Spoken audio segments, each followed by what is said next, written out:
Hi, my name is Harsimran and my student ID number is S2600641 and I'm playing the role of educator today.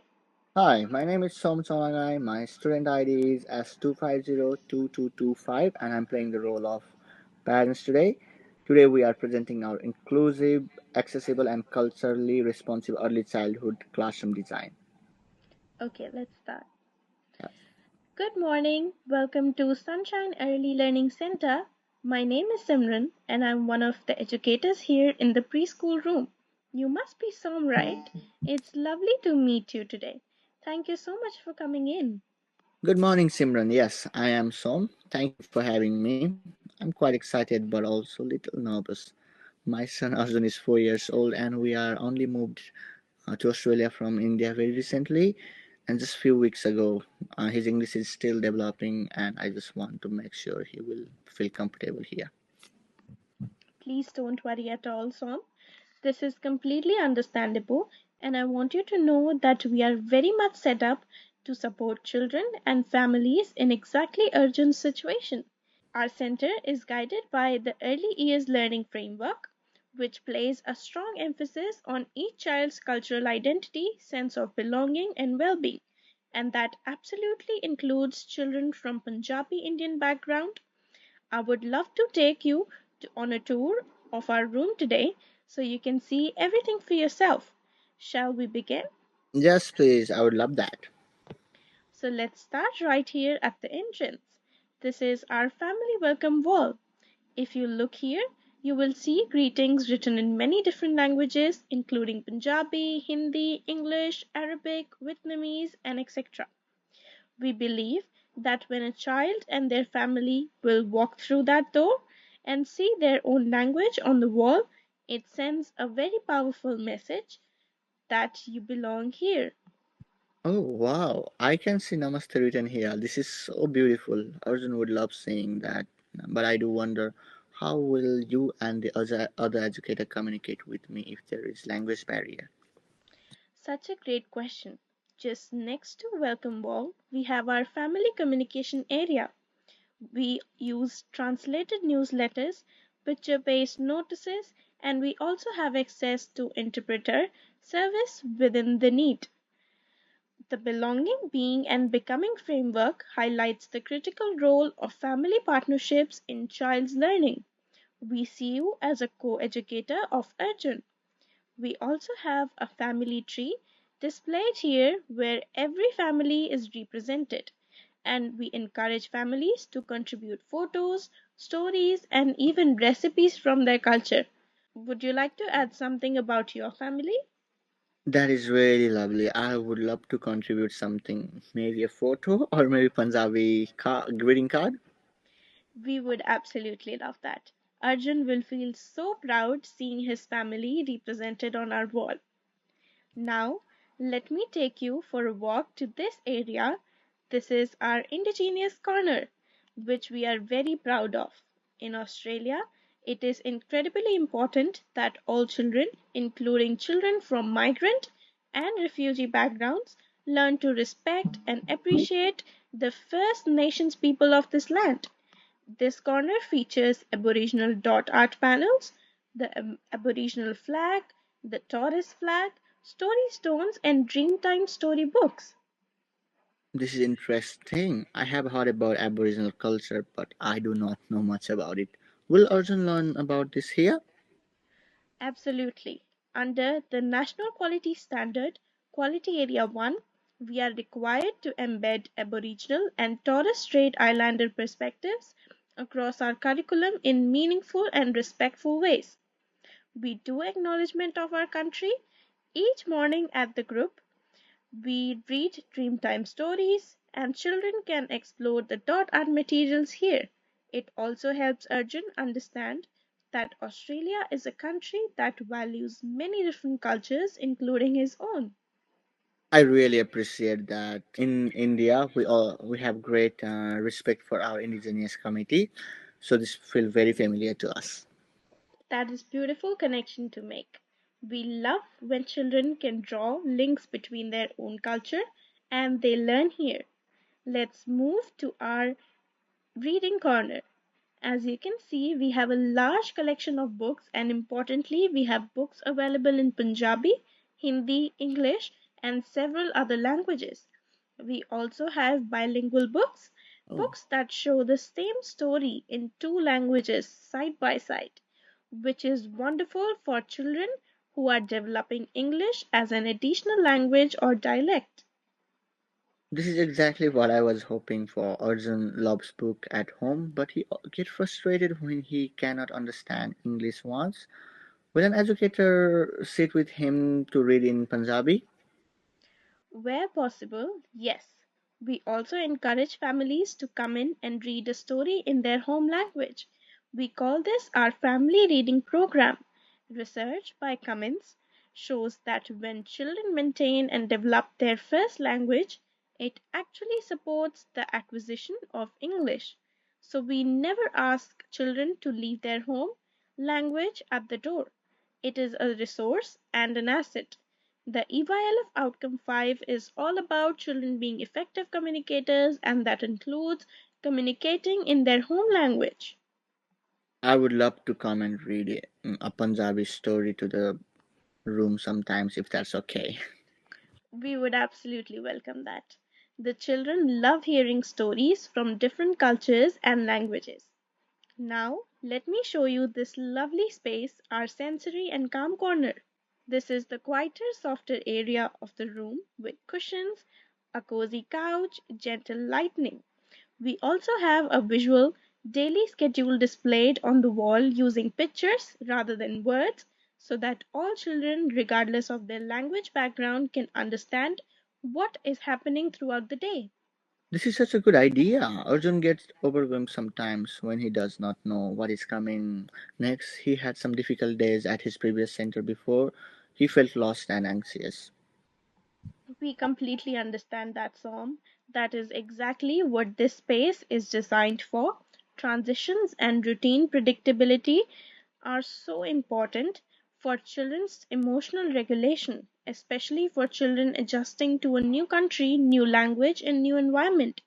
According to the EYLF, children's well being and sense of security must be prioritized at the foundation for learning.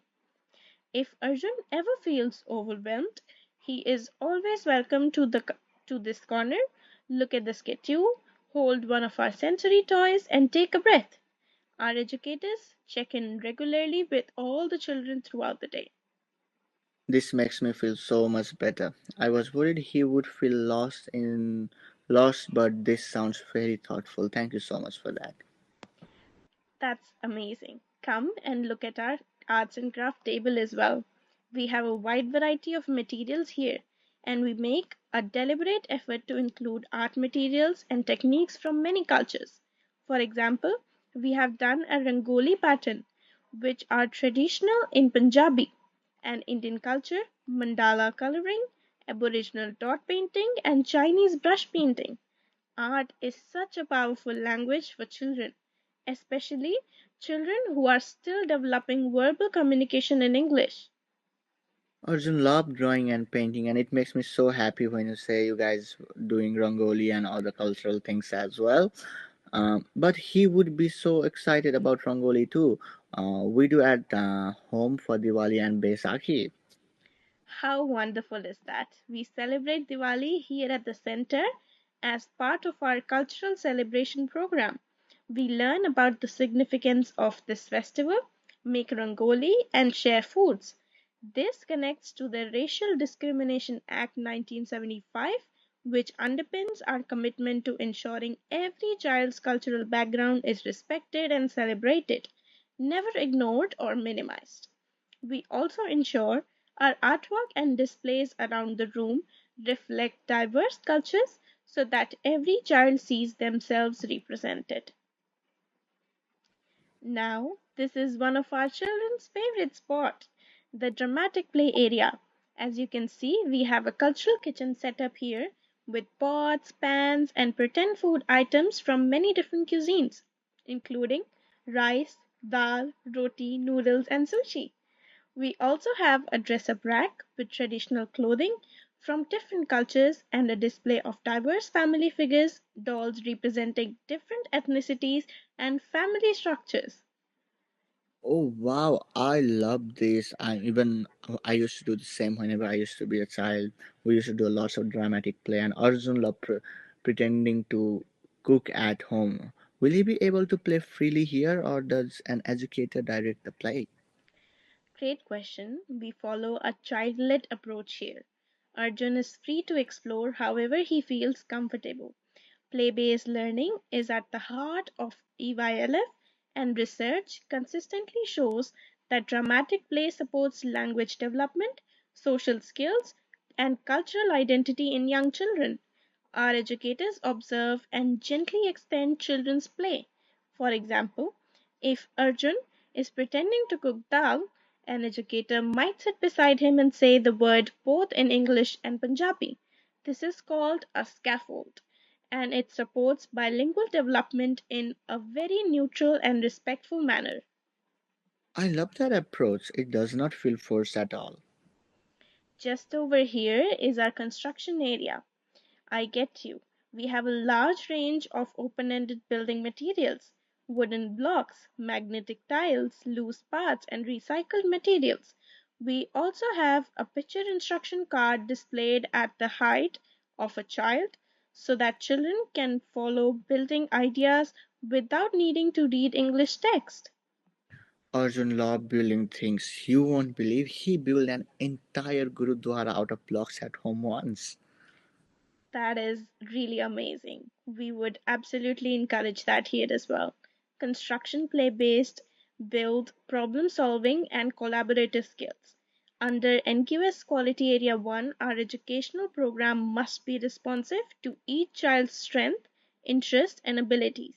If Arjun shows an interest in building temples or structures from his cultural background, we would document that in his learning portfolio and build curriculum around it. That is what responsive, inclusive practice looks like. And now, one of my personal favorite areas, our ocean water play area. We have a large water table set up here where children can explore ocean creatures. As you can see, we have a sea turtle, octopus, starfish, crab, and seaweed. We also have a sand tray alongside for digging and exploring. This area connects to science learning, sensory exploration, and it's also a wonderful language rich environment. Arjun would absolutely love this. He loved fish, ocean animal. We took him to aquarium when we first arrived in Australia, and then he talked about it for weeks. But I'm wondering, is the water safe, and what about the mess? Totally valid question. The water is shallow, it sits at a child height, and we supervise closely at all time within the supervision points displayed at the outdoor yard. Mm-hmm. Educators are positioned nearby during water play. We have waterproof aprons available for all children so their clothes stay dry. In terms of learning, water play supports children's understanding of scientific concepts like volume, flow, and life cycle. We often incorporate the names of sea creatures in different languages. So we might have a label card showing the word for octopus in English, Punjabi, and Hindi alongside the creature. This makes the area both scientifically engaging and linguistically rich for children like Arjun. This is so creative. I had no idea water table could do that all. I mean, in a home we used to push Arjun away from the water thinking it will make him sick or it will be a bit messy, but I never thought he would learn so much from water. Thank you. I would push him to do that now. For sure, you should, because as you know, play is the most powerful learning tool we have. Under the EYLF, children learning through play are building the foundations for lifelong learning. Our final indoor stop is a group time area. This large mat space is where we come together as a whole group each morning and afternoon. We do our acknowledgement of country, share the visual schedule for the day, sing songs in different languages, read stories, and do group discussions. We also have a whiteboard here for shared literacy and numeracy language and learning. The chairs are arranged in a circle to reflect that every voice is equal, no child sits at the back. This that sounds great. But I had one question. How will Arjun participate if he does not fully understand what is being said in English yet? That is such an important question. We use a lot of visual supports, gestures, props, and music during group time so that meaning is accessible to all children regardless of their English level. We also pair Arjun with a buddy, a child who might speak a similar language or who is particularly kind and welcoming. Research by Vygotsky reminds us that children learn best in social contexts with support from more knowledgeable peers and adults. Our educators are also trained in culturally responsive communication, meaning we speak clearly, use facial expressions, visuals, and never make a child feel embarrassed for not understanding. This looks great. I mean, all the things you guys have in the room, this looks great for the learning for the children. But I was just wondering, because Arjun and his friends, they will not be inside in a room for the whole day. I'm so excited to see what are the things you guys have for the outdoor area. Excellent. Let's take you to our outdoor yard. Our outdoor yard includes a sandpit, slide, free play space, and a cubby house. Under NQS Quality Area 3, the physical environment must be safe, inclusive, and support children's well being, development, and learning, both indoor and outdoors. Our outdoor space is fully wheelchair accessible with wide pathways, and all the areas are supervised at all times. We also incorporate natural materials like leaves, rocks, and water in our outdoor play, which connects to nature based learning and science exploration. Simran, I feel so much more confident now. I do have one final question though. What are our rights as a family in terms of making sure Arjun culture and language needs are met here? Is there any law protects him? Absolutely. And I'm really glad that you asked that question. There are several key pieces of legislation and frameworks that protect Arjun and your family. Firstly, the Disability Discrimination Act 1992 ensures all children have the right to access education and care without discrimination. This applies to any additional needs Arjun might have or in the future. The Racial Discrimination Act 1975 protects Arjun and your family from being treated differently because of your cultural and ethnic backgrounds. The national quality standard sets the benchmark for quality in early childhood settings, and our center is assessed and rated against these standards regularly. And the EYLF guides our curriculum to ensure Arjun's identity, culture, and language are not just tolerated but genuinely celebrated as his strengths. This is so reassuring. I feel Arjun will truly belong here, not just be tolerated. For a second, I wanted to be a child and explore all these things. Thank you so much for this. Yeah.